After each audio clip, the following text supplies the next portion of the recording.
और सूबे की आवाम की फ़लाह बहबूद के लिए और उनकी तरक्की के लिए होता है। उनकी तमाम जो मीटिंग्स हैं उसमें फ़ोकस सिर्फ़ और सिर्फ पंजाब के अवाम और पंजाब के अवाम की ज़िंदगी में बेहतरी कैसे लाई जा सकती है वो होता है। उनके इजलास में ये नहीं होता फ़लाने को पकड़ लो, फ़लाने को छोड़ दो, आर्टिकल 6 लगा दो, वो जो है मेरी जो है वो बाकी जिस तरह के मामलात आपको पता है कि पहले वज़ीर आला हाउस में और वज़ीर आज़म हाउस में चलते थे, इस तरह के मामलात उनके इजलास में नहीं होते। और ये भी आपको याद है कि जब पिछले दौरे हुकूमत में महंगाई होती थी तो सबसे पहले हमें आलमी फ़िगर बताए जाते थे। हमें बताया जाता था कि जी वो देखें ना, आलमी मंडी में जो है वो ये कीमत है फ़लानी चीज़ की, इसलिए हमारे पास जो है वो कीमतें ज़्यादा हैं। और मुझे जो है वो महंगाई बम के नाम पे पाकिस्तान की और पंजाब की आवाम पर जो है वो बहुत सारा जुल्म किया गया। लेकिन 8-10 महीने हो गए हैं इस हुकूमत को आए हुए, आपने कभी भी आलमी जो है वो कीमतों का रोना नहीं सुना होगा, ना वफाकी हुकूमत की तरफ से ना पंजाब की हुकूमत की तरफ से। जहाँ पर महंगाई में प्रॉब्लम थी उसको बाकायदा ना सिर्फ हमने उसका एतराफ़ किया बल्कि उसके लिए सर तोड़ मेहनत की ही चीफ़ मिनिस्टर साहिबा ने। उनका मैंने जैसे कई दफ़ा आपको बताया कि उनकी पहली मीटिंग जो है ओथ लेने के बाद वो भी जो है वो अशियाए खुर्दोनोश की कीमतें और महंगाई की सूरत हाल के हवाला से थी। तो ये महंगाई का रोना जो है ये नहीं रोया, उसके ऊपर अल्हम्दुलिल्लाह अमल करके दिखाया। और आज जो है वो बड़े बड़े आलमी जरीदे जो हैं और रिपोर्ट्स भी ये कह रही हैं कि पाकिस्तान ने वंडर्स किए हैं। वो स्टॉक एक्सचेंज की जो है वो उसके अंदर हो, वो डेवलपमेंट साइड के ऊपर हो, वो आपका करंट अकाउंट डेफिसिट हो जो सरप्लस में हो गया है, और उसके बाद महंगाई में 4.1% जो है वो महंगाई की शरह इस जो है वो दौरे हुकूमत में आ गई है, जो पिछले 80-81 महीनों में के जो है वो बात इस लेवल पे पहुंची है। और ये इसमें अल्हम्दुलिल्लाह वज़ीर आज़म पाकिस्तान शहबाज शरीफ साहब जो हैं वो भी इस पर खराज तहसीन के मुस्तहिक हैं, और मरीम नवाज़ शरीफ साहिबा की तो मैं ख़ुद चशमदीद गवाह हूँ जितनी मेहनत वो महंगाई के ऊपर करती हैं। जो उनके दफ्तर में डैशबोर्ड लगा हुआ है, उस डैशबोर्ड के ऊपर जो सबसे ज़्यादा मुस्तकिल स्क्रीन होती है वो अशियाए खुर्दोनोश की कीमतों पे होती है। बाकी वो क्लिक करके वो देख सकती हैं अपनी छत अपना घर पे जो है वो कहाँ तक पहुँची, उनकी जो फ्री अद्वियात हैं उनका क्या स्टेटस है। सो वो चेक करती रहती हैं, जो कि मुस्तकिल स्क्रीन होती है वो अशियाए खुर्दोनोश की कीमतों पे होती है। और आज जो इस हवाले से 3 खुशखबरियाँ जो मैंने आपको देनी हैं, उसमें सोलर पैनल जिसका कुछ दिन पहले चीफ मिनिस्टर साहिबा ने इफ्तिताह भी किया था, उसकी कुछ तफसीलात हैं जो मैं आपके साथ शेयर करना चाहती हूँ। और बिजली की कीमतें यकीनन मुझे बताने की ज़रूरत नहीं है कि उसने कितना इफ़ेक्ट किया है पाकिस्तान की इकॉनमी को भी, और पाकिस्तान के अवाम के अपने जो बजट है उसको भी। मैं वफाकी बड़े बड़े बजटों की बात नहीं कर रही, मैं घर के बजट की बात कर रही हूँ। और बिजली की कीमतों ने इसको बहुत जो है वो तकलीफ़ का लोग शिकार रहे हैं। और इन्हीं असरात जो बिजली की कीमतों के असरात हैं, इसको कम करने के लिए पहले चीफ मिनिस्टर साहिबा ने जो 2 महीने का रिलीफ दिया था, जिसमें 54 अरब रुपया जो है वो पंजाब के लोगों को 14 रुपये पर यूनिट के हिसाब से सब्सिडी दी गई थी। और अब जो है वो सोलर प्रोग्राम जो है वो मुफ्त सोलर प्रोग्राम वो शुरू किया गया है। इसमें 2024-25 के माली साल में अपने बजट से कोई 10 अरब रुपए के करीब जो है वो रकम खर्च की जाएगी, जिसमें 1 लाख सोलर पैनल्स जो हैं वो डिस्ट्रीब्यूट किए जाएंगे। और जो ख़ानदान माहाना 200 यूनिट इस्तेमाल करते हैं वो इससे इस्तेफ़ादा हासिल कर सकते हैं। 52,019 जो है सिस्टम 550 वाट की जो सलाहियत के होंगे वो उनको मिलेंगे, और 47,981 जो है वो 1100 जो वाट के हैं वो डिस्ट्रीब्यूट किए जाएंगे। 550 वाट का सिस्टम जो है वो उन सार्फिन के लिए है जो 100 यूनिट इस्तेमाल करते हैं। ये पूरी एक कैलकुलेशन हुई है सोलर पैनल्स के हवाले से कि जो 100 यूनिट इस्तेमाल करता है उसकी ज़रूरत कितनी है, और उसकी ज़रूरत के मुताबिक जो है वो उतने वाट की उसको सोलर जो है वो दिया जाएगा। तो 550 वाट का जो सिस्टम है वो 100 यूनिट के लोगों के लिए काफ़ी सफिशेंट होगा। और 1100 वाट जो है वो उन लोगों के लिए हैं जो 101 से लेकर 200 यूनिट जो है वो इस्तेमाल करते हैं, ये उनके लिए होगा। सार्फिन जो है वो अपना शनाख्ती कार्ड 8800 8800 के ऊपर जो है वो भेजेंगे, या एक वेबसाइट है जो cmsolarscheme.punjab.gov.pk है, इसके ऊपर जो है अपने आप को रजिस्टर करा सकते हैं। और इनके जो बिलों का जो डाटा है इसकी तस्दीक वो जो है बिलिंग रेफरेंस से और CNIC के साथ की जाएगी। और अगर जो हमेशा से CM साहिबा की अल्हम्दुलिल्लाह तमाम तर स्कीम्स में होता है कि वो चंद लाख या चंद हज़ार जो है वो शुरू करती हैं जो सार्फिन के लिए, और वो फिर लाखों में चले जाते हैं, लाखों में जो है वो लोग अप्लाई करते हैं। तो उसमें अगर ये ज़्यादा होगा तो बैलेटिंग के ज़रिए फिर शफाफ अंदाज से इसको तकसीम किया जाएगा। और हेल्पलाइन भी इसके लिए कायम कर दी गई है पंजाब गवर्नमेंट की तरफ से। मरीम नवाज़ साहिबा की डिक्शनरी जो है उसमें एक ही लफ्ज़ है, वो है मेरिट।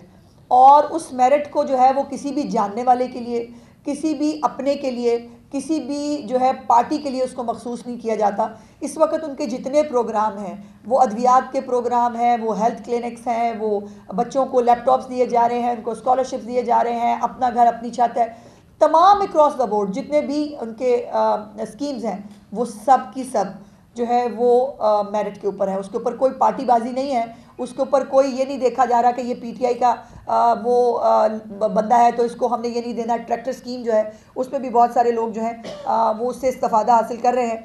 तो जो घरेलू सार्फिन हैं जिनका माहाना इस्तेमाल 0 से 200 यूनिट तक है और उनकी मंजूर शुदा लोड जो है वो 2 किलो के करीब होगा। ये टेक्निकल चीज़ें हैं, इसकी डिटेल में जाने की ज़रूरत नहीं है। जो सबसे ज़्यादा याद रखने वाली बात है वो है 8800-8800। इसके ऊपर जो है वो अपने आप को रजिस्टर कराया जा सकता है। अब इसके अंदर जो है वो इनएलिजिबिलिटी भी बता दूं, फिर उसके बाद मुझे पता है कि रिपोर्टें ये चलती हैं कि वो जी वो फ़लाने को जो है वो निकाल दिया, इसके अंदर नहीं है। तो ज़ाहिर है हर स्कीम को जो है वो शुरू करने के लिए उसके लिए एलिजिबल क्राइटेरिया और इनएलिजिबिलिटी जो है दोनों मुख्तलिफ चीज़ें होती हैं। अब इसमें जो सार्फिन इसके अंदर इस्तेफादा नहीं हासिल कर सकेंगे वो है जिनका मीटर ख़राब है और जनाब ने कोई तारा शारा जोड़ के कोई दूसरा इंतज़ाम किया हुआ है, वो इससे इस्तेफादा नहीं हासिल कर सकेंगे। जो बिजली चोरी करते हैं उनके लिए ये स्कीम नहीं है। जो जिनकी रिहाइशगाह पर जो है वो बहुत सारे मीटर लगे हुए हैं और बेसिकली उनका लोड ज़्यादा है, लेकिन वो अब आपको 200 लोड तक अगर प्ले करने की कोशिश करेंगे तो यकीनन वो भी इसके अंदर जो है वो शामिल नहीं होंगे। जिनका डिफ़ॉल्ट है वो भी इसके अंदर शामिल नहीं हो सकते। सो ये उन आम गरीब लोगों के लिए है कि जो बिल भी अदा करते हैं लेकिन उन बिलों से उनको बहुत तकलीफ़ है, उसको रिलीफ देने के लिए ये सोलर प्रोग्राम जो है वो शुरू किया गया है। दूसरा इससे रिलेटेड प्रोग्राम वो सोलराइजेशन है ऑफ द ट्यूबवेल्स। जो हमारे किसान भाई हैं जो ट्यूबवेल्स के ऊपर भी आपको पता है मोस्टली डीज़ल से चलते हैं और डीज़ल की कीमत जो है वो भी यकीनन बहुत सारी आलमी कीमत के हवाले से उनका एक सर्ज उसके अंदर आया था।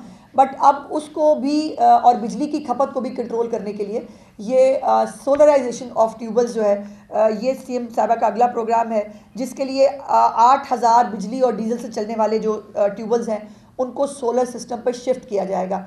अगर वो डीजल पर चलते हैं तब भी, अगर पेट्रोल पर चलते हैं तब भी 8000 पहले मरहले में ट्यूबवेल्स को सोलराइज करने के लिए जो है वो जा रहे हैं हम, जिसमें वज़ीर आला साहिबा ने 2.5 अरब रुपए जो है इस मद में रखे हैं और इसके ऊपर जो है इंशाल्लाह इससे भी बहुत बेहतरी आएगी। दूसरी और तीसरी अहम बात जो है वो है श्रिम्प फार्मिंग के हवाले से। चीफ मिनिस्टर साहिबा ने ये श्रिम्प फार्मिंग के हवाले से ये हमेशा बहुत सारी हुकूमतों में श्रिम्प फार्मिंग की बात ज़रूर की जाती रही, इसको इनिशिएटिव के तौर पे सुनाया और बताया ज़रूर गया, लेकिन कभी भी श्रिम्प फार्मिंग का तजर्बा पंजाब के अंदर कामयाब नहीं हो सका था। और मुझे बहुत बहुत खुशी है ये आपको बताते हुए कि मुजफ्फरगढ़ में जो पायलट प्रोजेक्ट था 120 टन जो झींगे हैं उनकी पैदावार को अल्हम्दुलिल्लाह कामयाबी से मुकम्मल किया गया है, बल्कि उसको जो है वो एक्सपोर्ट किया गया है। और ये जो है इसके बाद अब इंशाल्लाह जो जनूबी पंजाब है ख़ास तौर पर ये श्रिम्प फार्मिंग के हवाले से एक हब बनने जा रहा है झींगे की फार्मिंग और एक्सपोर्ट के हवाले से। मुजफ्फरगढ़ में खारा पानी आपको पता है जो होता है, खारे पानी की नाकाबिले काश्त ज़मीन का जो है वो चूज़ की गई थी और उसमें जो है वो 100 एकड़ के ऊपर ये फॉर्म जो है वो लगाया गया था। चीफ मिनिस्टर साहब ने वहाँ का विज़िट भी किया था और उसको जो है वो पहली हार्वेस्ट करके उसको मुकम्मल कर लिया गया है। और ये भी मैं आपको बताती चलूँ कि 25 मई को जो है ये माहिरीन को बुलाकर इसकी जो है फिजिबिलिटी तैयार की गई थी और 25 मई से आज जनवरी है, बाय द वे दिसंबर में इसकी हार्वेस्ट मुकम्मल कर ली गई है।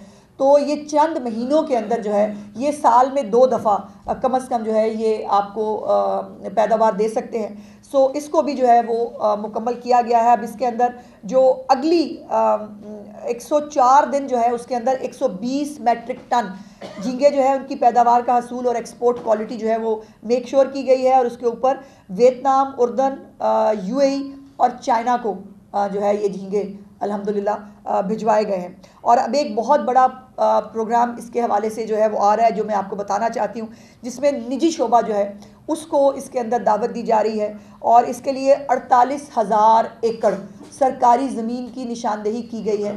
जो ज़मीन गवर्नमेंट ऑफ पंजाब जो है वो निजी शोबे को जो है वो देगी और उसके ऊपर निजी शोबा जो है वो उसके ऊपर अपने जो श्रिम्प फार्म्स हैं वो बनाकर एक श्रिम्प की जो पैदावार है उसको मेक श्योर करेगा। इसमें ज़मीन के साथ साथ माली मावनत जो है, जो कर्ज़ा है आसान कर्ज़ा वो भी, बिला सूद कर्ज़ा वो भी, और साथ साथ गैर मुल्की माहिरीन जो हैं उनकी खिदमात भी इन सबको दी जाएंगी। तो ये वो चीज़ें हैं जो आने वाले दिनों में इंशाअल्लाह ताला एक जब आपने मैंने पिछली दफ़ा साल के एंड पे आपसे बात की थी तो आपने मुझे सबने पूछा कि जी अगले साल आप क्या करने जा रहे हैं। तो ये वो अगले साल के पहले 2 और 3 महीने का वो प्रोग्राम्स हैं जो इंशाअल्लाह ताला आप इम्प्लीमेंट होता और उसको जो है वो पंजाब के अवाम को उससे मुस्तफ़ीद होता हुआ वो देखेंगे। शुक्रिया। ये बताइएगा कि ये तो आपने पंजाब की सारी कामयाबियाँ बता दी, कल एक बड़ी डेवलपमेंट हुई है, फिर आपने सियासी बात करनी है और वो चलेगी और ये बात पीछे रह जाएगी। हाँ जी। तो एक तो 19 तहरीक इंसाफ के वो लोग जिन्होंने हमले किए थे पाक फौज के ऊपर, उनको आर्मी चीफ ने वहाँ की अदालतों ने रिलीफ दे दिया है और दूसरे मुज़ाकरात भी चल रहे हैं विफाक के अंदर। तो आप समझते हैं कि तहरीक इंसाफ को रिलीफ देने के लिए और इमरान खान को रिलीफ देने की तरफ मामला जा रहे हैं? देखिए, पहले तो मुझे बड़ा अफसोस है, मैंने हमेशा आपको याद है मैंने जब भी बात की है मैंने कहा कि मुझे उन बच्चों से बहुत हमदर्दी है जो बच्चे इंतशार और फसाद का ईंधन बने और उन्होंने अपनी ज़िंदगियां तबाह की। लेकिन एक तरफ आप माफ़ीनामा लिख के देते हैं, आपके वालिदैन जो है वो गिड़गिड़ाते हैं, वो आपको जो है वो हर तरह का खुदा का वास्ता और तरले मिलते करते हैं। दूसरी तरफ बाहर निकल कर जो ज़बान वो इस्तेमाल कर रहे हैं, मैंने कुछ क्लिप्स देखे जो लड़के बाहर निकले थे और उनका वही जज्बा है 9 मई दोबारा दोहराने के लिए अगले तैयार हैं। तो फिर मेरा सवाल ये है कि ये क्या इनको किसी रियायत का इनको मुस्तहिक होना चाहिए या नहीं? बहुत बड़ा सवाल है। ये सोचा जाना चाहिए कि अगर अब भी वो 9 मई जैसे फसाद दोबारा करने के लिए तैयार है तो इनको माफ़ी नहीं मिलनी चाहिए। दूसरी तरफ KPK के CM हाउस के अंदर बाकायदा इन बलवाइयों को, इन फसादियों के एजाज़ में तकरीब होती है और तकरीब होकर उनको हल्लाशेरी दी जाती है कि शाबाश, वेरी गुड, बड़ा कारनामा सर अंजाम दे के आए हो।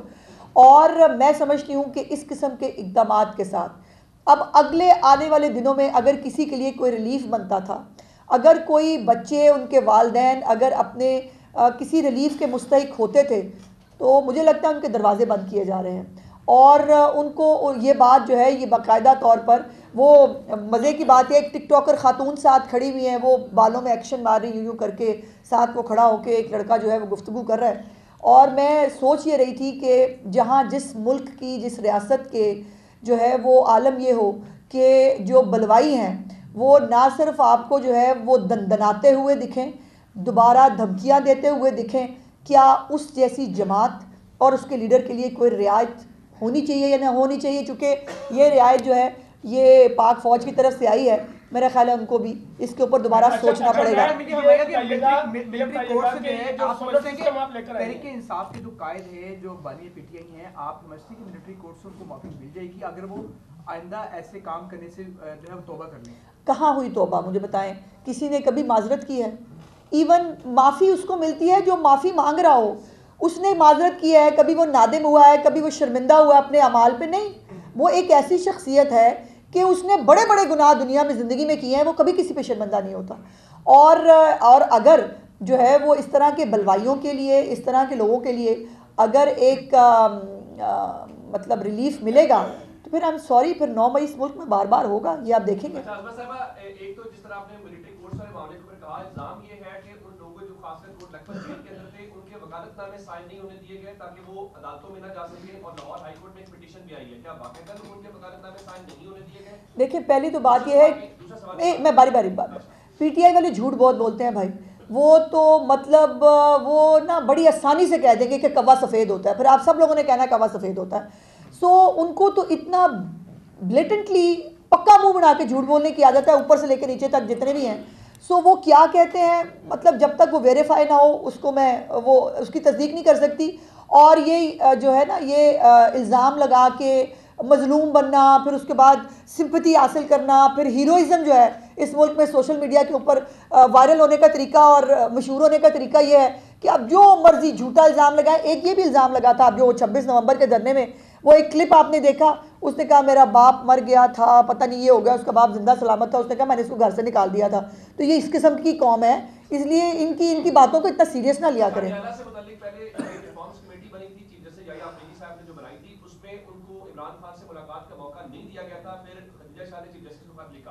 कल कौमी असम्बली की इंसानी हुकूक कमेटी ने कहा है कि वो 8 जनवरी को अडयाला जाना चाहते हैं, तो क्या इस बार इंसानी हुकूक कमेटी को अडयाला जेल जाने दिया जाएगा, इमरान खान के सेल का मुआयना करने दिया जाएगा? ये बता, फिर ये क्लियरली जो है वो बता दे कि इनका कोई मामला जेल रिफॉर्म्स का नहीं है। इन्होंने इमरान खान को फैसिलिटीज़ देने के लिए, अभी भाई भुने हुए वो मुर्गे खाता है, देसी मुर्गे खाता है, ड्राई फ्रूट खाता है, और क्या रह गया भाई उसकी खिदमत में जो है वो पेश करने के लिए। तो जो हम कहते हैं ना कि हर चीज़ में इन्होंने सिर्फ सियासत करनी है। अब मज़े की बात ये, केपीके में जेलें टूटती हैं, केपीके के अंदर जो है हालात मतलब इंसानों के क्या ही होंगे जेलों के अंदर, वहाँ पे किसी की नज़र नहीं जाती और वहाँ कोई जाने के लिए तैयार नहीं। वहाँ हुकूमत भी है, पहले जाके अपनी हुकूमत की जेलें तो ठीक कर लेना। लेकिन इनको अडयाला जेल के थ्रू इमरान खान के सेल में घुसना है, और वो एक सियासी एजेंडा है, इसके अलावा और कुछ भी नहीं है। अच्छा मैडम, ये बताइएगा कि एक तो आपने ये बड़ा अच्छा मनसूबा दिया सोलर सिस्टम का, इसमें ये बताइएगा कि किराएदारों की बहुत तादाद है पाकिस्तान में और सुबह पंजाब में, तो किराएदारों को भी कोई इस तरह का रिलीफ मिलेगा? क्यों, वो तो बेचारे पहले भी किराए दे के तंग आ गए। और दूसरा मेरा सवाल ये है कि आप समझती हैं कि ये जो मिलिट्री कोर्ट में रहम की अपील आई है, मेरे भाई ने सवाल किया कि अदालतों ने छोड़ा है, ये एक रहम की अपील आई है आर्मी चीफ को, आर्मी चीफ ने उस पर फैसला किया, तो आप समझती हैं कि इसमें बाकी जो पीटीआई के जिनको 20-20 साल सजाएं हुई हैं वो भी अब इस केस में जो है वो रहम की अपीलें करेंगे? मैडम, पहले इस सवाल को थोड़ा सा अमेंड कर लें कि जो सार्फिन किराए पर रहते हैं उनके नाम अपने बिल नहीं होते, उन्हें किस तरह से एंटरटेन किया? देखिए, ये यकीनन एक इशू है जिसको जो है वो देखा जाना है। पहले तो अभी ये है कि जिसके नाम पे मीटर है, अगर मेरा ख्याल है किरायानामा साथ अटैच कर दिया जाए और मालिक मकान जो है वो उसकी भी इसके अंदर जो है जिसके नाम पे मीटर है, अगर उसकी वेरिफिकेशन हो जाए तो इसके ऊपर भी आगे बढ़ा जा सकता है। लेकिन यह है कि ये अभी जो मैंने डिटेल्स आपको बताई हैं उस पर अभी यही था कि मालिक मकान या जिसके नाम पे मीटर है वो रिलीफ ले सकता है, लेकिन इसको देखा जा सकता है। दूसरी बात मिलिट्री कोर्ट्स वाली, देखिए भाई, जिनको सजाएं, जिनकी जो गिड़गिड़ा के माफिया मांग के बाहर निकले हैं, जो उनके ख्यालात और तरासुरात हैं मुल्क में दोबारा आग लगाने के लिए, मैंने तो कहा है कि बाकी लोगों का रास्ता शायद ये बंद कर रहे हैं कि ये लोग माफ़ी के काबिल नहीं है, इनको माफिया नहीं मिलनी चाहिए। ये अवामी मसाइल का एक सवाल है, जैसे कि आपने कहा कि सीएम ने इसके खुसूसी जो तवज्जो रखी हुई है, लेकिन क्या वजह है कि आज भी लाहौर की मार्केट में फल सब्जियाँ 30 से 50 रुपये महंगी, चीनी 15 रुपये महंगी, ओगरा का रेट जो ठीक है वो फाकेदार है 254 है, लेकिन लाहौर में ही 254 के बजाय वो 320 रुपये किलो फरोख्त हो गया। यहाँ पर हुकूमत की रेट कहाँ पे? नहीं, ऐसे मेरी गुजारिश सुन लीजिए, एक पूरा महकमा जो है वो बनाया गया है अब तो ये अशिया खुर्दनोश की कीमतें देखने के लिए। कहीं एक दो, देखिए इतना बड़ा 2 करोड़ से ज़्यादा की आबादी का ये शहर है, कोई एक दो किसी जगह पर वायलेशन हो रही हो, लेकिन वो भी हम देखेंगे, उसको चेक करेंगे। अगर आप मेहरबानी करें मुझे जगह जो है वो बाद में लिख के भेज दें, अभी जो है वो उसको चेक कराएंगे। और ये कतई तौर पर पंजाब के अंदर किसी भी खाने पीने की जो चीज़ें हैं उनके अंदर किसी भी तरह की इजाफ़ा, मनमाना इजाफ़ा और